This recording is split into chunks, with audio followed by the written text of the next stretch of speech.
Hello everybody, welcome to Hockenheim. Welcome to the final weekend of DTM 2023 and the championship decider. 4 drivers still with a chance of winning this year's championship in terms of the drivers. The team's championship, the brand championship still wide open as well. And in less than 5 minutes time, we got the first track activity of the weekend, the first of 2 free practice sessions today. And there you can see the driver standings. Thomas Preining coming here as the points leader, 10 points clear of Mirko Bortolotti. They've been exchanging the championship lead over the last few rounds. And then you've got Ricardo Feller, 31 points behind. Sheldon van der Linde with a very slim chance. Mathematically can still do it, but he's 52 points behind. There are only 56 points available this weekend, so he needs a near perfect weekend for the other 3 to have absolute disasters, and is almost already looking at the pre-event statements settled for the fact that he's not going to be able to keep the number 1 on his car for 2024. But it's motorsport and you never know, and he certainly won't give up, and he'll certainly be fighting for race wins this weekend. So the forecast for the weekend is pretty good. It's very good, but not today. So Saturday, 18 degrees, sunny, very small chance of some showers. Slightly cooler on Sunday, 16 degrees, but that will be dry as well. But today, especially the first half of the day, 82% chance of rain, and that's what we've got now. It'll get better as the day goes on, but not ideal, really, for the teams trying to set up the cars for this championship decider, given that they know it's almost certainly going to be dry for the rest of the weekend. We've got a wet track, and as you can see, it's a bit cooler it's going to be tomorrow and on Sunday as well at 15 degrees. However, the good news for all of the teams and most of the drivers is that they were here last week for 2 days, most of them on private testing, and it was ideal conditions there. It was actually pretty warm, about 20 degrees, sunny, and so they've got the data from that. So it remains to be seen what they'll actually learn from this first practice session, which is coming up in just a few minutes' time, starting at 10 to 11 local time. We go again for the second free practice session at 3:05 this afternoon local time. It's just 10:47 at the moment local time here in Germany. So everything to be decided. It's a bit of sweeping up to be done on the track from the previous GT4 session. We've already had cars out on track, but the rain has worsened over the last sort of 10 minutes or so. So my name's Chris Hartley. I'm going to be talking you through the action this weekend, and don't worry, there'll be plenty of action. And alongside me in the commentary box all weekend, it's a very good morning once again to Brian Oliver. Good morning, Chris. Great to be back at Hockenheimring. Oschersleben back in May. Well, it doesn't actually seem that long ago, does it? But we have been through so much over the last few months. Some amazing racing in some very changeable conditions. But it all comes down to what is effectively a three-way fight for the title. And it really is going to be an epic showdown. We've all been talking about, well, who do we think is going to be the winner? And nobody is prepared to put a bet on any particular driver. It could go any way. This is what we love, isn't it? Absolutely right. And well, it's a great venue, this, for the season finale as well. Hockenheim always provides excellent racing in the DTM. This year is actually the 30th time that Hockenheim has hosted the DTM season finale. First did that back in 1988. The circuit has changed much over the years since it was first designed, first built. It used to, for those of you that remember, go way out into the woods. So these huge, long, flat-out straights down into the woods. And at one point, it was nearly 7 kilometres long back in the 1960s. It then evolved back in around about 20 years ago, 21 years ago in 2002. The forest, the woodland section was cut out. This arena section was built. These huge grandstands were built as well. Can host 120,000 race fans here at this circuit. And the arena section, or the motordrome section, which we get a great view of looking out of the commentary box here. We're over the exit to the final corner. We can see the whole of that last section, and if you're in the grandstands there at the circuit, you get to see the cars weave in and out of that section. There's overtaking opportunities. There are always cars off in the gravel as they come into that fast right-hander coming into the arena section at the end of the lap. And the driver, no, it's not the fastest section of the circuit. The drivers really enjoy the sweeping nature of that largely section of third gear, second, third gear corners, and they come into it very quickly as well. And that section of track was actually designed by the man that designed the famous Suzuka race circuit out in Japan, John Hockenheimring, and it opened back, as I say, 21 years ago in 2002. The cars going out onto the track then. The hairpin section is always a great one. You get this huge quick start to the lap through the Nordkurve, where you are approaching that in fifth gear, about 240 kilometers an hour. You drop it down to third gear through the Nordkurve, and then up to turn 2. Then you've got this little link straight, but you're already back up to fifth gear, about 215 kilometers an hour. Then you go into one of the very tight corners on the lap, second gear corner at turn 2. Drop it down to about 60 kilometers an hour, which is about 38 miles an hour. It's almost a hairpin, but not quite. Through the right, then the left at turns 3 and 4. Then you flick out onto the Parabolica, this massive, fast, arcing left-hander, which is, they come out of this corner now, and they're about to go into the Parabolica on this warm-up lap. And Parabolica, you're already up to fifth gear when you go into it. You're flat through there at about 220 kilometers an hour. And then you get to the hairpin, which is the biggest, heaviest circuit, point of the circuit in which you brake. You can just see at the top of your screen there, the hairpin, turn 6, down to first gear in that hairpin. And that is 50 kilometers an hour, just under actually. It's about 38, 39 miles an hour you go through that. So you can dive up the inside there at the hairpin when you get to racing. But Brian, you can also track alongside a driver coming out of the hairpin into the next right-hander at turn 7. So you often see cars gain a place into the hairpin and then lose it again coming out of the turn, don't you? Yes, it's part of the track that always courts controversy and drama. As you already say, it's probably the best overtaking opportunity on the circuit. Of course, on the exit of the hairpin up towards turn 7 and towards turn 8, you can't really mention Hockenheim and DTM in the same sentence without actually talking about the race last year, and that will be forever replayed on many, many shows. That massive accident that we saw last year that changed the whole outcome of the championship and of that particular weekend. But we're hoping for nothing like that this weekend, but a really exciting section of track, and it's always good to come here at Hockenheim because there are those overtaking opportunities and lots of opportunities for excitement and great racing. Because one of the drivers that got caught up in that chain reaction of accidents, almost two at the same time, essentially coming into the arena section that we've been talking about at the Mobile 1 curve at turn 12. One of the drivers caught up in that was Thomas Preining at the end of his first season of DTM, and he'd come into the weekend last year full of beans because he'd been the one of the championship contenders scoring the most points. He had the best record, the best form going into that weekend, and he was quick at the start of the weekend, and it all went very pear-shaped very early on Saturday, and he got caught up in that and never got the chance to race. Like a lot of the drivers caught up. Dennis Olsen was another one caught up in that incident. They weren't able to race on the Sunday, so having gone into the weekend thinking, you know, I might win this championship, and he had a very good chance of winning the championship at the end of his rookie season.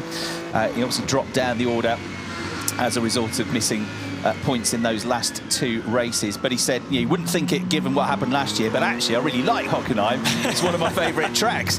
He said, I'm usually fast here, I've won a lot of races here, and I've also sealed championships at Hockenheim. Former Porsche Carrera Cup Deutschland champion Thomas Preining. So he likes the circuit. Mirko Bortolotti's closest rival has come into the weekend saying the course of the season's put us in a great position to be able to fight for the DTM title. And he says it doesn't matter whether I go into the final as the leader or second in the championship, because as usual, the billing is after the weekend finishes. That's the positions which really matter, not where you are at the start of the weekend. So he's full of beans. What Mirko has also said, and I completely agree with him on this, is that whether they win the championship or not, SSR Performance, in their second season in DTM, but their first with Mirko, their first running Lamborghinis, whether they win the championship or not, and they've got a chance of the team's championship as well as the drivers' championship. They've done a phenomenal job, and Mirko said, wherever we come, we should be very proud of what we've achieved this year.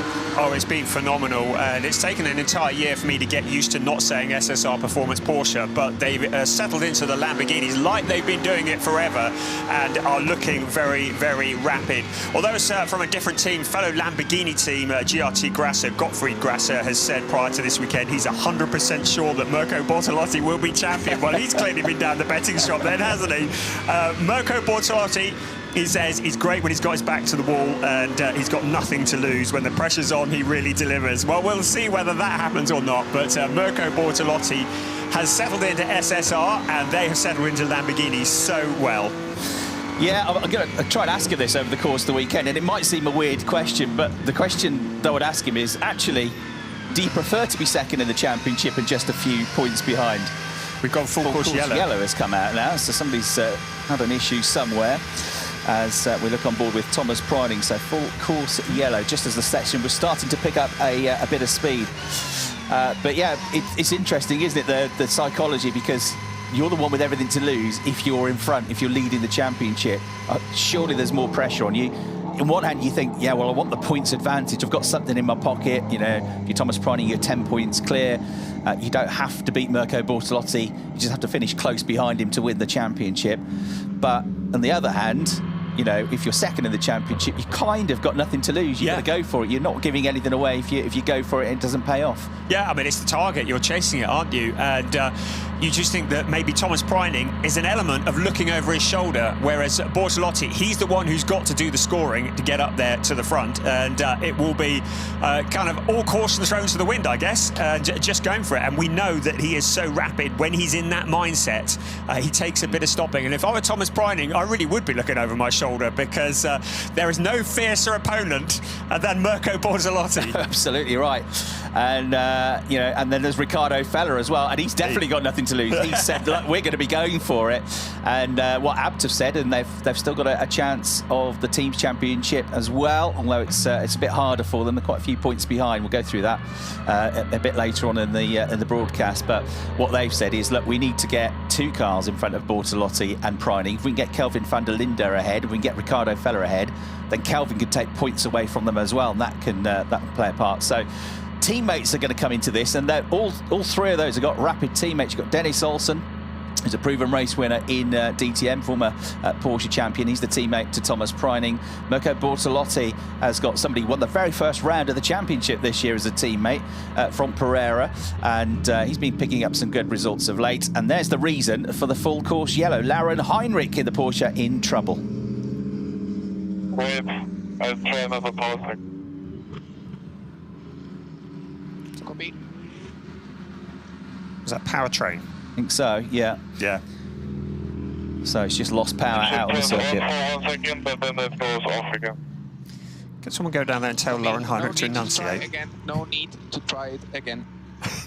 No, he's tried restarting it, rebooting it, and it kind of worked, and then it cut out, but again, by the sounds of it. Sounds electrical, doesn't it?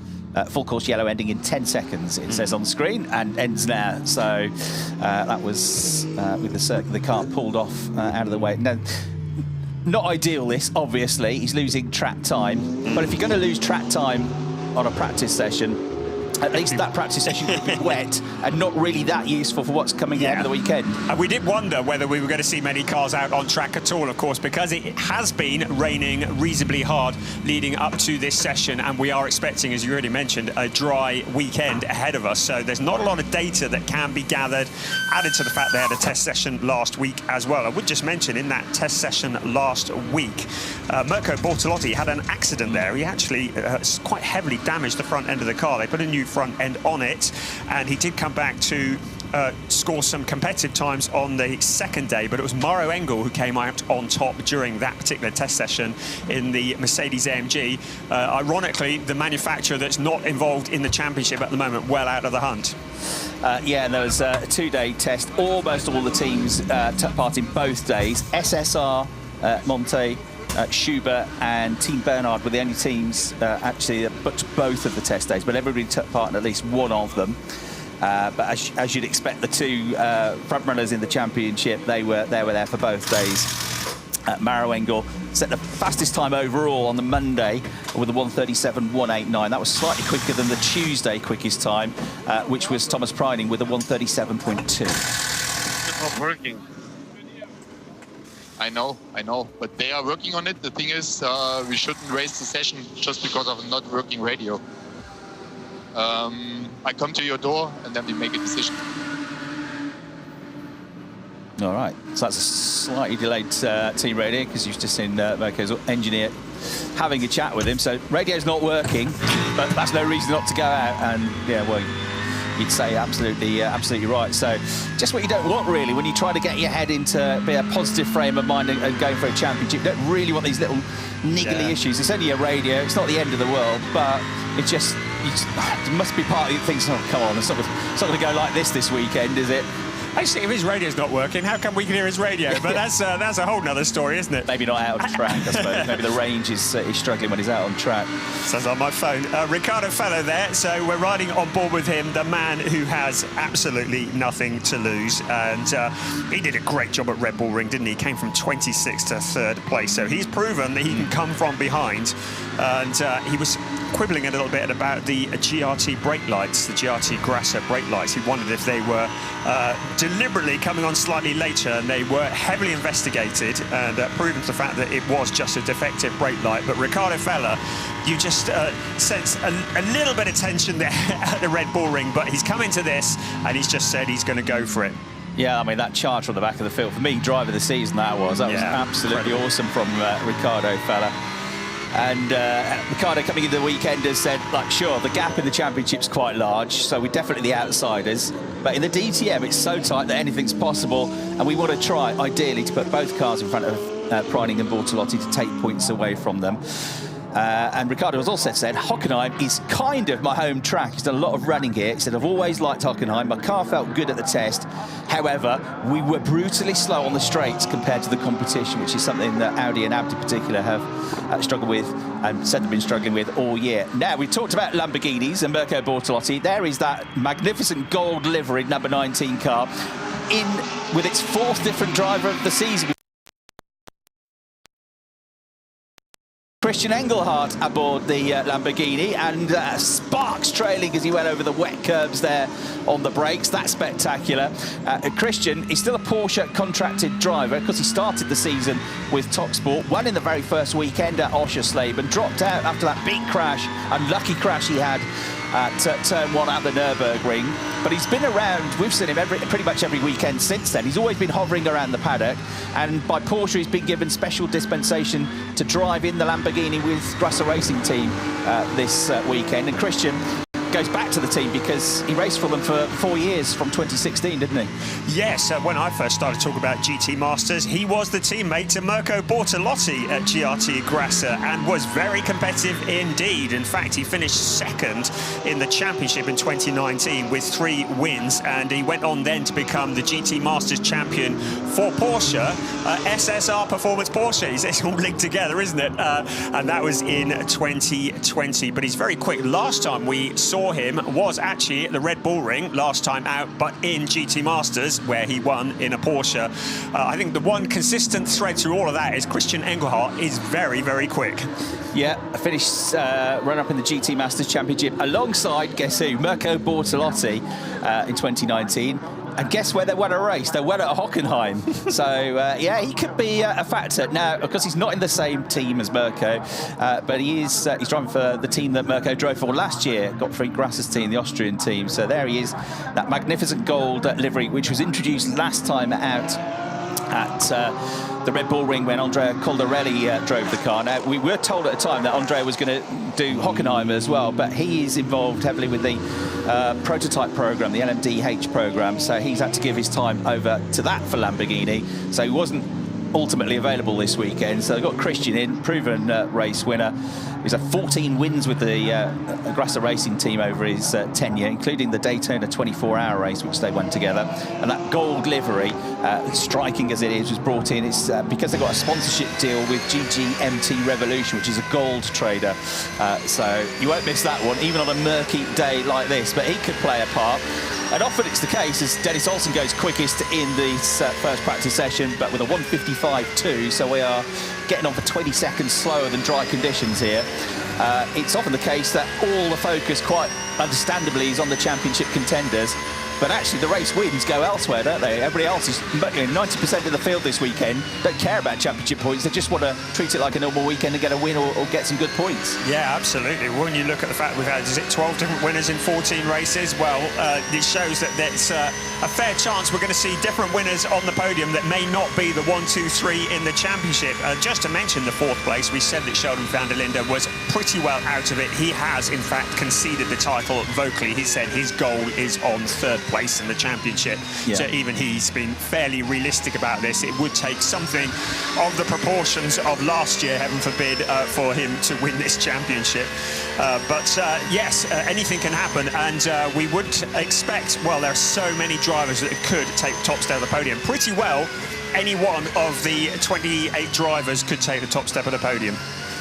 On board with Thomas Preining then, right behind, guess who? One of his championship rivals, Ricardo Feller there in the blue Sportsline Audi. Both of them in their 2nd season of DTM. And congratulations to Ricardo Feller and Matthias Drudi, who last weekend wrapped up the GT World Challenge Europe Sprint Championship title.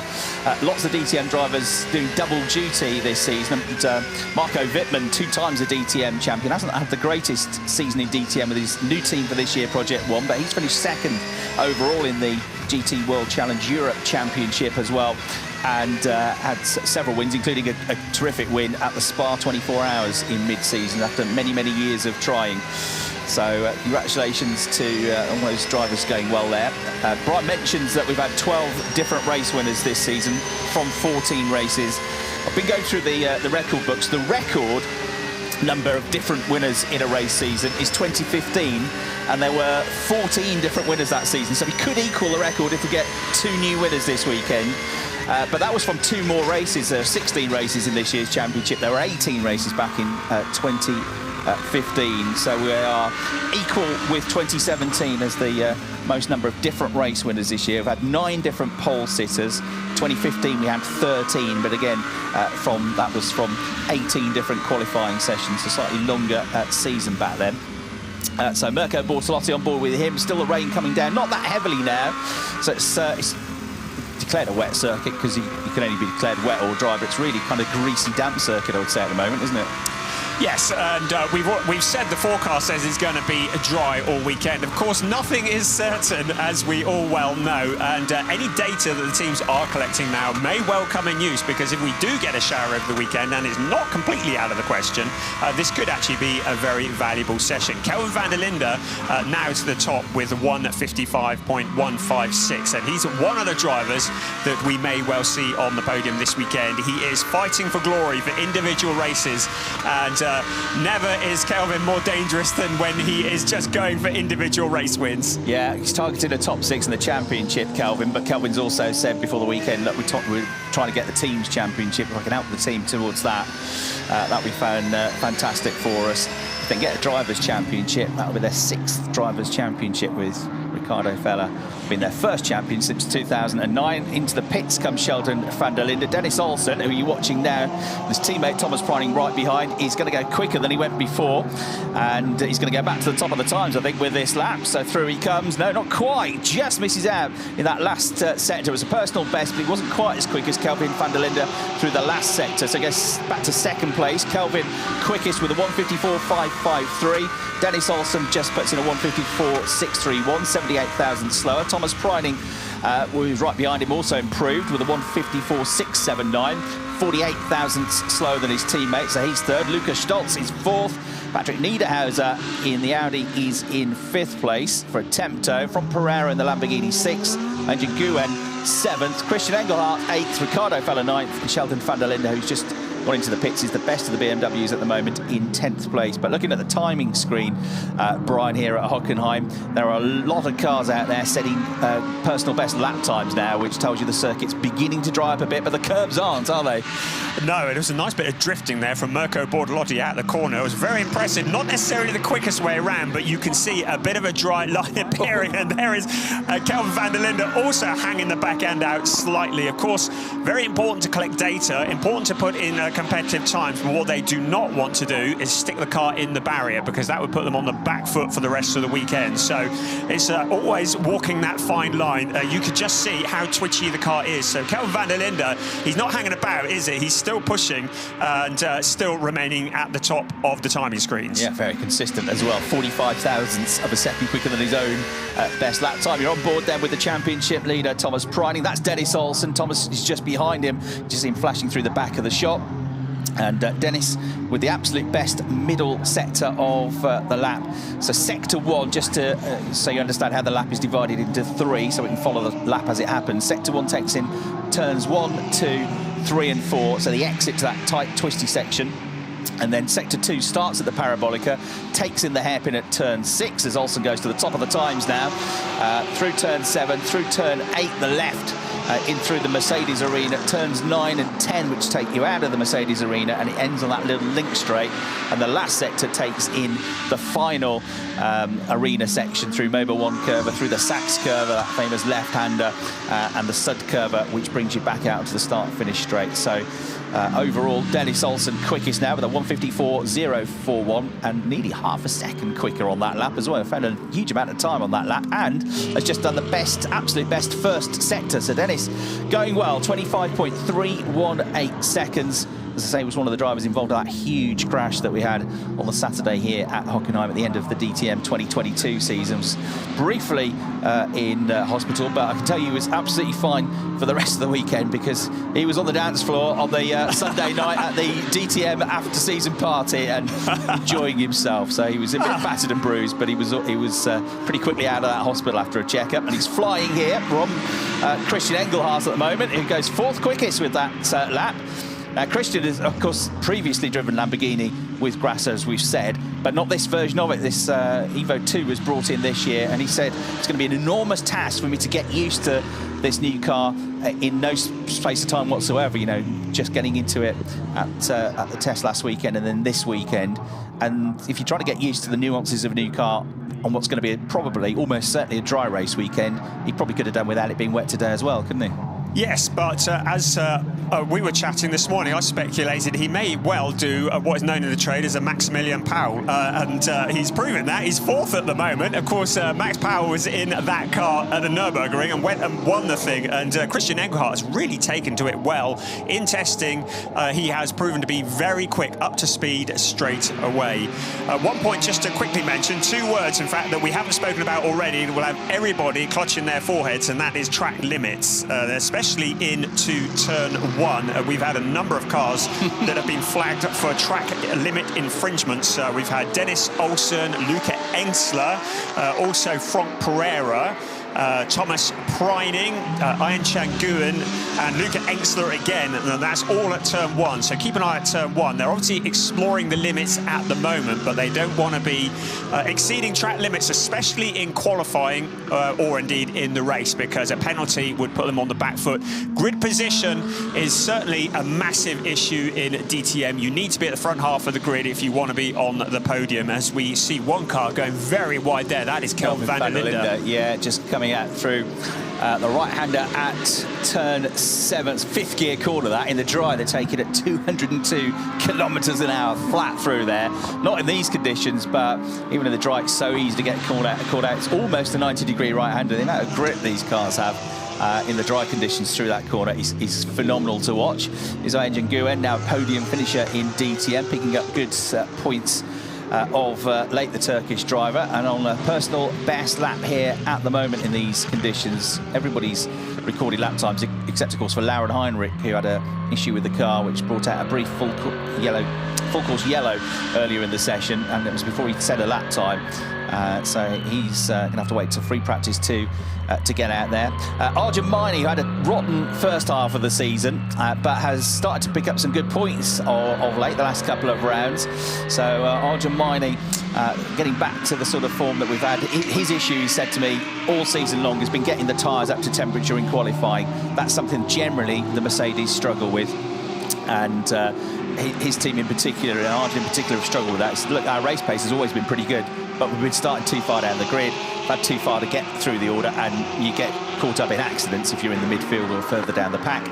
Anjan Nguyen going quickest with that lap time, 1:53.882. So he's now a 10.5 quicker than Dennis Olsen, who's gone into the pits. Kelvin van der Linde, third, is the best of the Audis. Thomas Preining, fourth. So in these wet conditions, Porsche's first, second and fourth at the moment. Best Audi, Kelvin van der Linde in third. The best Lamborghini, Christian Engelhardt in fifth place. The best Mercedes is Lucas Stoltz in sixth. We haven't seen much of the Ferraris yet, but Thierry Vermeulen has been out there. He's 20th. Jack Aitken is 22nd. They often don't do that much running in the first practice session, and I suppose more understandably today, given the conditions as they are. BOP is something we haven't talked about yet as well. I'm just going to go and stand outside while you do that. every team and brand's favourite subject, equalisation between these different cars, these 6 different brands that we have, all with different power units and different amount of horsepower available to them. So BOP, balance the performance to equalise things. It changes from venue to venue based on previous data that the organisers have. So the changes from the last weekend, which was at the Red Bull Ring, Audis have increased in weight by 15 kilograms.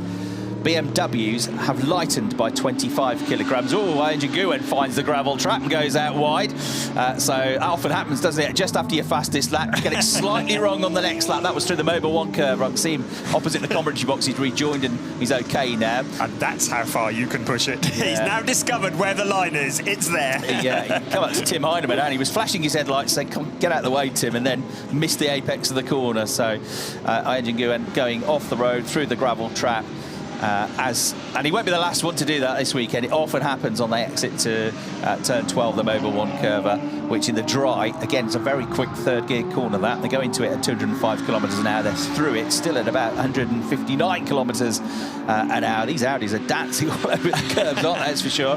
Patrick Niederhauser pushes on and goes into 6th place with that lap. So former GT Masters champion. Going well here, the Swiss driver. Different livery as well. We can actually tell him apart from his teammate now. Yes, Matthias Drudy and Patrick Niederhauser have been running in identical cars all weekend, but Patrick Niederhauser with the different sponsorship on the side of that car. So Audi's 15 kilograms heavier, BMW's 25 kilograms lighter than they were at the Red Bull Ring. You think, well, blimey, that's a lot of weight to take off, but they had a lot of weight added on. They had 20 added on at the Red Bull Ring because the history showed that the BMWs were going to be mighty quick at the Red Bull Ring. Turned out to be true, didn't it? Because that race victory, that 1-2 in fact on Sunday for Schubert Motorsport, the defending teams and drivers champions, Rene Rast getting his 26th win, his 49th podium, and 2nd place going to Sheldon van der Linde. So they are back to a similar weight to pre-Red Bull Ring now, at 25 kilograms taken off. They've also had a reduction in bar boost pressure by only a fraction, 0.04. So they're at minus 2.66 bar boost pressure now. Ferraris are 5 kilograms heavier and have had 0.02 taken off the bar. As Kelvin van der Linde pushes on, 3rd quickest with that lap and absolute best in the final sector. Lamborghinis are 10 kilograms lighter than they were at the Red Bull Ring. Mercedes are 10 kilograms heavier. Porsches are 5 kilograms heavier. So, not much change for Porsche, but everybody else is, and Ferrari, but Audi, BMW, Lamborghini, Mercedes with quite significant amounts either added on or taken away.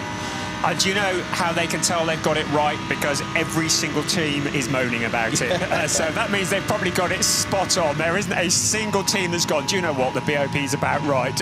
And yes, I mean, some big changes since the Red Bull Ring, but of course the lower altitude circuit that we're on. And you do look at that BMW and you do think, blimey, 25 kilos off, that's massive.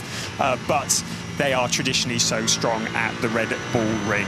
Mercedes AMG, as you already mentioned, still struggling to get the tyres into the window, and it's been something that has been ongoing all season long, despite them being the only manufacturer who share data across all the teams, and they will be certainly hoping for warmer temperatures tomorrow to try and get the tyres into the window quicker.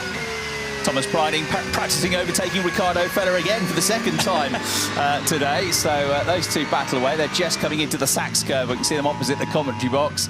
About a couple of car lengths between them now.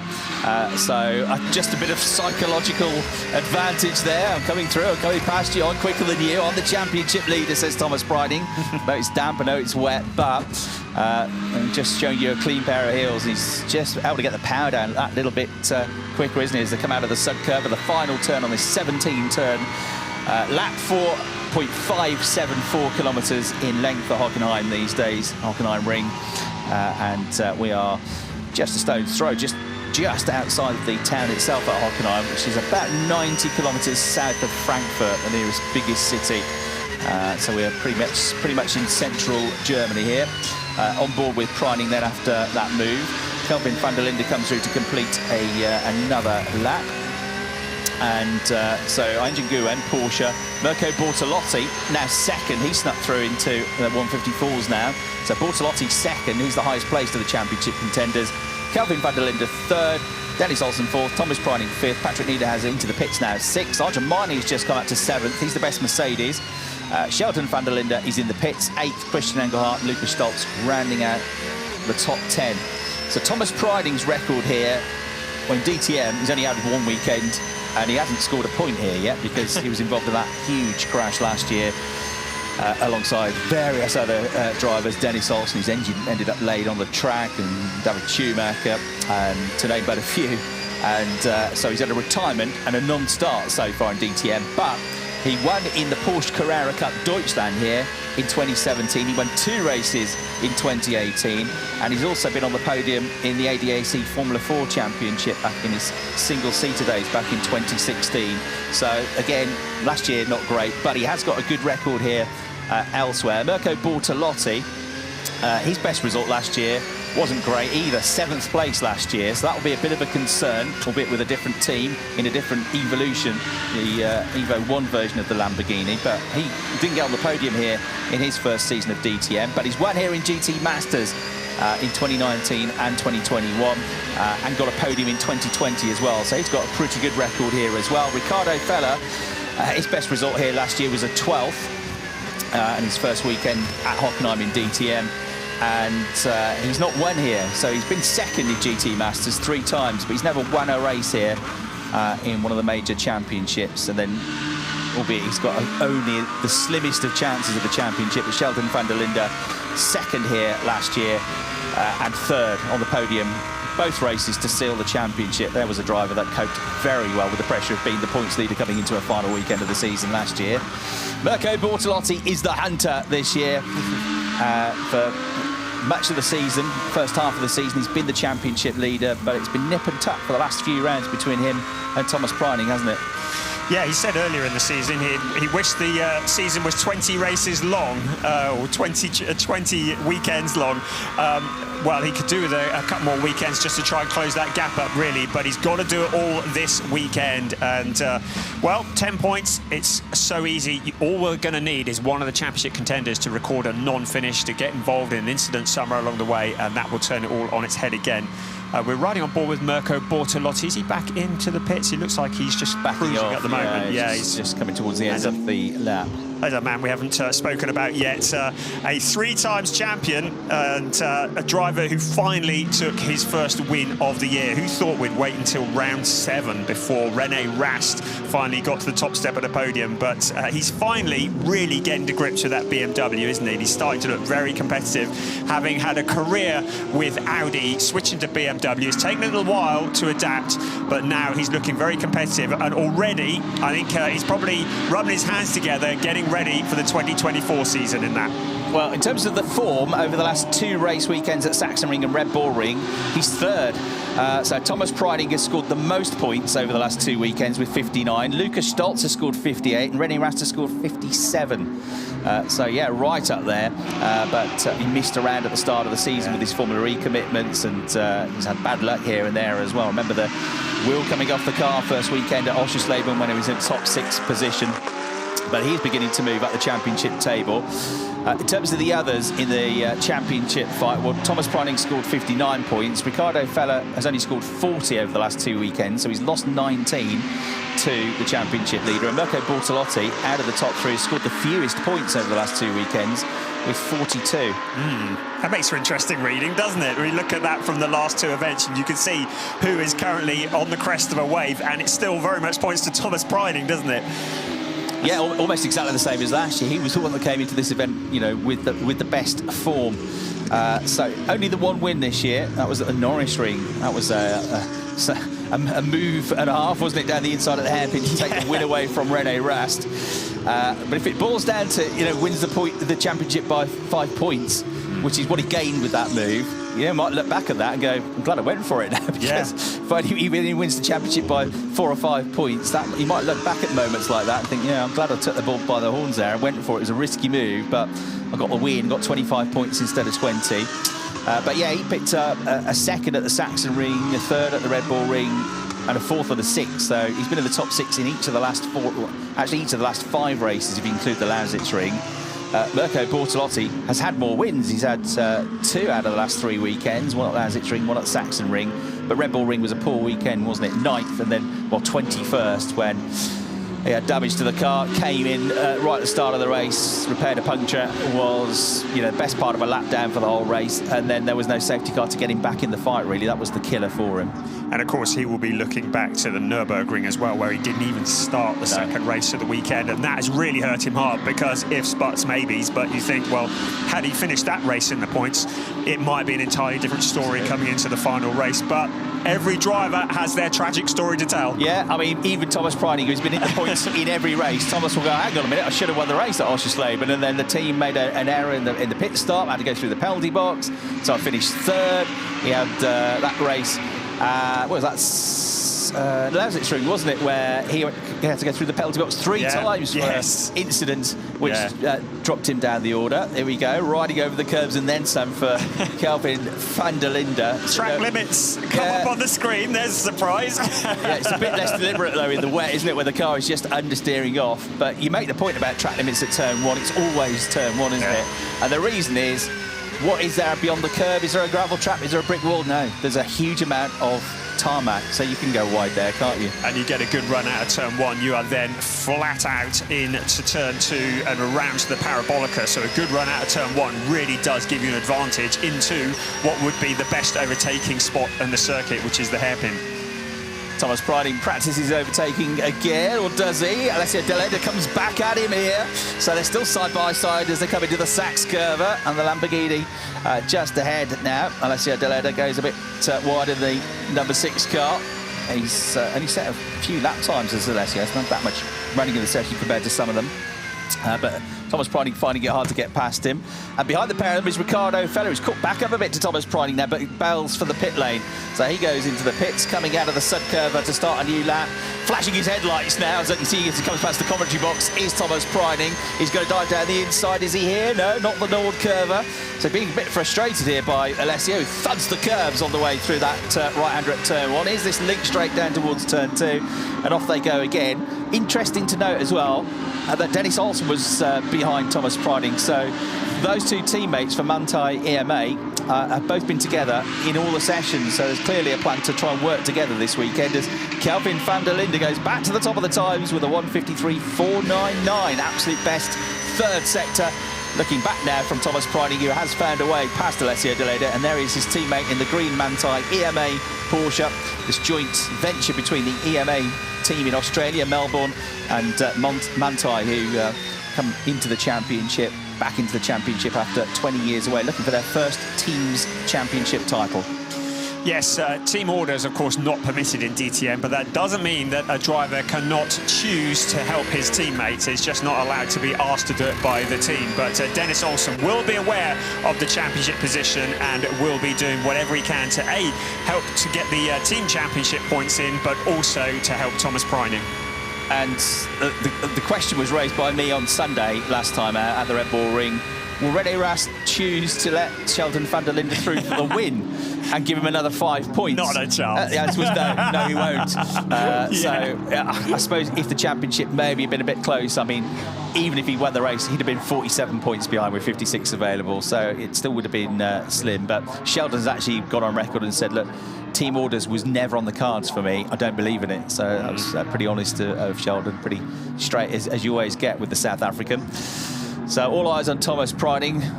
Glad of that livery, aren't we, with this murky conditions. Another car that really stands out. In Mirko conditions, yes, along the pit straight he comes.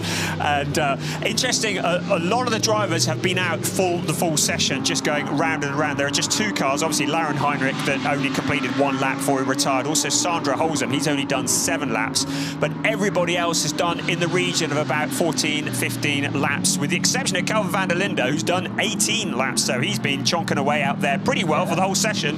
And as I say that, he peels off into the pits. Brian and I were in the hotel at breakfast this morning. We looked out the window and said, I looked at the forecast and we're like, it's going to be wet for free practice 1, probably for free practice 2. But it's going to be dry for the rest of the weekend. It could be a quiet session. I'm not sure we're going to get many cars on track, but actually it has been busy, oddly enough, hasn't it? Yeah, and it's actually proved to be really entertaining with everybody out collecting data, just going around. And I mean, we haven't really got a dry line. You can see from the onboard shots, there's still rain that's dripping onto the window. Some of it's actually probably a lot of spray being kicked up now. So maybe the rain has finally backed off as we ride on board with Luca Engstler. But yes, it's been a lot about gathering the data and just going around and putting in consistent times. Great onboard shots from Luca in his first season of the championship. Has won multiple TCR championship titles, including out in Asia, Malaysia, and first season of DTM. It's a really interesting article on Luca in Motorsport Total recently, which was mainly with his dad, Franz Engstler, former DTM racer himself. Still racing, still won the Pro-Am Championship in the Ferrari Challenge Europe this year. But he was saying it's a family-run team. Luca's very hands-on, sometimes a bit too hands-on. Yeah. Like he gets involved with everything, you know, loading the truck up, and you know, he spends hours and hours back at base during the course of the week as well. And he said sometimes, you know, you just need to. Everybody else that's out there is focusing on just being a racing driver. So that, you know, he's had to sort of temper him, pull him back a bit from doing all these extra jobs. I have to take him out of the company a little bit, he says, because he's always giving himself 110% to do, and actually almost does too much. From 8 in the morning until 10 at night, he's in the company every day, checking on everything, going through data, analysing every lap, so working really hard.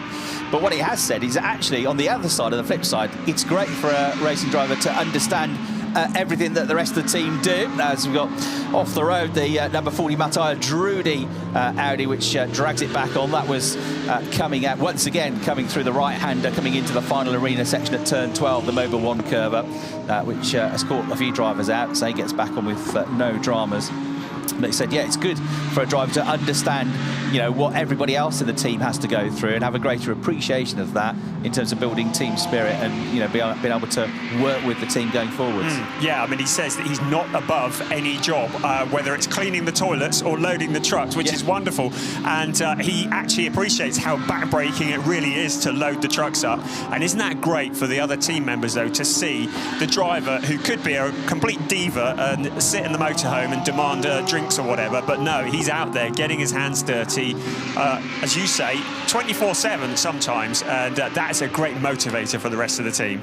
Yeah, the first time I came across Luca was at Oschersleben at the start of the year, during the autograph session for the fans, the pit lane walkabout and autograph session. And I had a chat with him while he was doing autographs, but I was really impressed with him. He was the first one out there, and he was the last one there as well, signing autographs and having photos with people. Only too happy to give his time up. So I was really impressed with that from the young man. He's had some, you know, ups and downs this season, as you'd expect in such a competitive field. And, you know, a lot of drivers out there have far more GT racing experience than he's had, coming from front-wheel drive TCR cars. But he's been getting some points and he's been up there and competitive. And, you know, I think if he comes back next year, he'll hopefully have a good season and get better and better, because there are definite flashes of promise from Luca Engstler, who's one of the youngest drivers out there as well. His best result so far this season is a 7th, but he's been in the points on 5 other occasions. He's qualified in the top 10 this year as well. Please give me information how far they're using traction in 2001. I know I just got one, but I went really wide. What the others are doing? Yeah, you just got one right now. You just got one right now. But the everybody else is getting it more. So this was your first one now. What, track limits? Why have we got a track limits warning, says Marvin Deeds. Don't worry, everybody else is getting it as well. So, yeah, but that just shows, doesn't it, the driver trying to understand what did I do wrong there, so that he can correct it. That's what free practice is all about, isn't it? Yeah, absolutely, finding the limit. Just to complete what we were saying about Luke Ainsler, also to remind you, he's also running the GT Masters team, which is often on the same weekend, as if he didn't have enough to do. What else could he do as well? Yes, track limits, exploring the limits. We've said this all the way through the season. Free practice is about finding that line, because you're trying to extract every last 1,000th of a second out of a lap. You need to find the absolute edge. I would just say, though, that going too wide out of turn 16 is disastrous, because there's a drag strip that runs along the side of the track, and it is like ice. You can't even walk on it without falling over. So if they go wide out of 16, this section here, you can see it's the dark coloured tarmac, I'll call it that, at the side, but it is incredibly slippery, and it's used as a drag strip for much of the season as well. Well, we talked earlier about all eyes on the championship contenders, but often times, especially this year with so many capable drivers out there, oftentimes somebody else wins the races. Keep your eye on this young man over the course of the weekend, Lucas Hauer. He's got a terrific record here. He won on Saturday last year. He couldn't quite with the success ballast played against him on Sunday. He couldn't quite get the pace he needed to fight for the championship. So runner-up in last year's championship, but a winner here last year, Lucas Hauer. And he won a race in 2021, and he won a race in the DTM in 2017, and he's been on the podium in 2018 as well with a second place finish. He's had 3 poles here.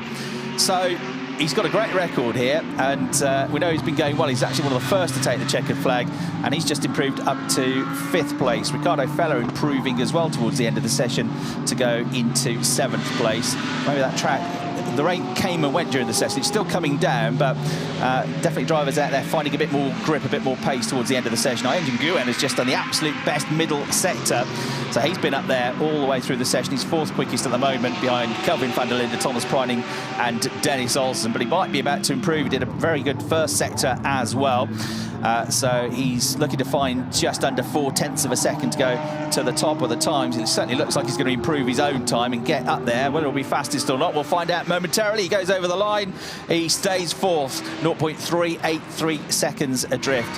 His best lap, a 1 minute 53.882, which was, he just matched it with a 1:53.882 as well. So very consistent driving from Hockenheimring, and the Team 75 Bernhard driver could be another one to watch this weekend as he goes for his first win in DTM. Here's Ricardo Feller just taking a bit of a trip over the grass with 2 wheels there as he came into the sud curve. Comes out of the sud curve now, and that might have ruined his chances of improving, but 7th place as it stands. So of the championship contenders, and a wet session as Tim Heinemann stops out on circuit, and looks like he's going to struggle to get it back to the pit lane there. So that's something on the track next to it. I don't know if that's something that's fallen off his car or not. I was about to say, in these conditions, the Porsche has proven to be the car to beat in these slippery conditions, which is great news for all Thomas Preining fans. But of course, if it's dry tomorrow, it might be completely different. But yes, Tim Heinemann,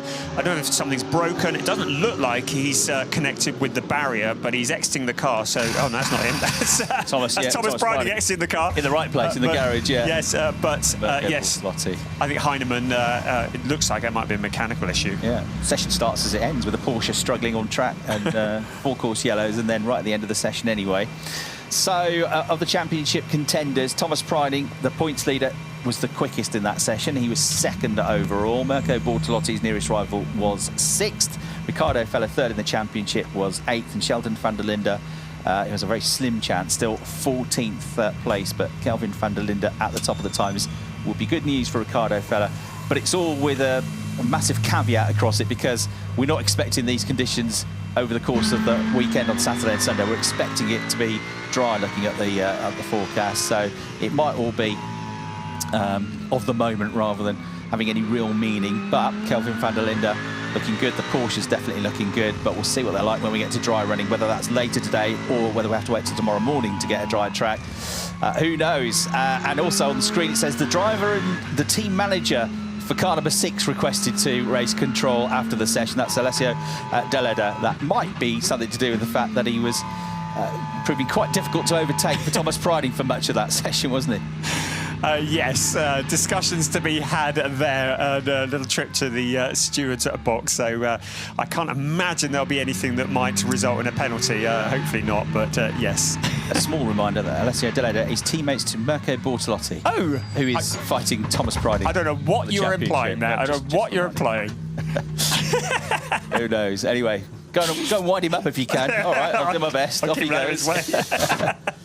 So Ricardo, we were ever so pleased to get this onboard camera. It was introduced, I think it was at Sachsenring, wasn't it, the first time? We loved it, the driver-facing camera. It's been on ever since. Look at it. Is that frustration or tiredness? It was a yawn. Yeah, it was a yawn. I thought I was crying. Yes. A lot of laps, actually, Ricardo, didn't he? Didn't he? I mean, he was out there for the full session. Yeah, pretty much. Yeah. Lucas Auer did... hang on, no. Yusuf, we didn't really see Yusuf in that session. We did 21 laps. 20 laps for Lucas Auer. How can you miss a pink car? 19 for Kelvin van der Linde. There you go. That's confirmation of that message from control. This is what it was, I'm pretty sure. So you're on board with Thomas Priding. Number 6, Alessio De Leda. Teammate to Mirko Bortolotti, Thomas Priding's championship rival ahead. Proving difficult to overtake. And he got past him in the end. Got past him. That was the second time of asking, because Alessio got back ahead of him at one point, didn't he? And then Dennis Olsen was having trouble finding a way past the Lamborghini there as well. But Alessio will surely say, well, why should I let them through? No, absolutely. Driving my own session. Yeah. Well, maybe the steward is going to say to him, well, if you're planning on doing anything like that in the race, don't. Or maybe that's going to be the message. But as you say, you know, he's every right to be out there on track. It's just a practice session. So Kelvin van der Linde, top of the times with a 1:53.499. Thomas Priding second, Dennis Olsen third, Ayenjan Guwen, Lucas Auer and Mirko Bortolotti in the top 6. The top 2 in the championship both up there. Marvin Dienst improved right at the end of the session to just nip ahead of Ricardo Fella, so he was down to 8th. Christian Engelhardt on his return to Lamborghini for one weekend only. 9th, Marco Wittmann. Didn't see him in the session either on track, but 10th place. Pretty good session for the 2-time champion. Clement Schmidt, 11th. Patrick Niederhauser, 12th. Arjun Maini was higher than 13th at one stage, but that's where he ends the session. Sheldon van der Linde, 4th in the championship, 14th in the session, ahead of David Schumacher, Jack Aitken and Rene Rast. They're the rest of the runners. Everybody getting some lap times in. Sandro Olsen not getting anything meaningful in, really, and Lauren Heinrich had an issue with the car, stopped out on track pretty much at the start of the session, so was never able to get any running. So that's the first 45-minute free practice session done. We go again at 3:05. We'll be on air at 3 o'clock this afternoon with the build-up.